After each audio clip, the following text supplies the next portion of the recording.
2 شعبان المعظم امام اعظم ابو حنیفہ رحمۃ اللہ تعالی علیہ کا یوم عرس ہے، تو اس حوالے سے ارشاد فرمائیں گے یہ کتنے بڑے امام تھے اور ایک انسان کے لیے تقلید کیوں ضروری ہے؟ حضرت امام اعظم ابو حنیفہ رحمۃ اللہ تعالی علیہ یہ اپنے وقت کے بہت بڑے امام تھے۔ نہ صرف وقت کے بڑے امام تھے بلکہ کروڑوں اربوں لوگ امام اعظم ابو حنیفہ رحمۃ اللہ تعالی علیہ کے استخراج یعنی قرآن و حدیث سے نکالے ہوئے مسائل کو فالو کرتے ہیں۔ امام اعظم رحمۃ اللہ تعالی علیہ امام الائمہ ہے، یعنی اماموں کے امام ہیں۔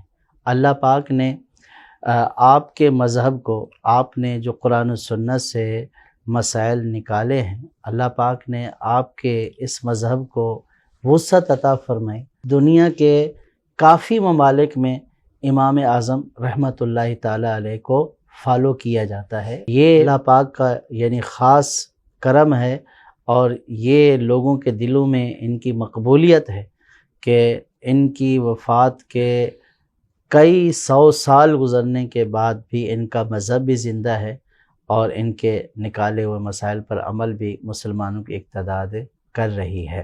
تقلید اس لیے ضروری ہے کہ جو عامی شخص ہے، یعنی جو عام شخص ہے، وہ کیسے اس کو پتہ ہوگا کہ اس کو نماز کی ادائیگی کس طرح کرے گا، کیونکہ وہ ڈائریکٹ قرآن و حدیث سے تو کوئی مسئلہ نہیں نکال سکتا ہے۔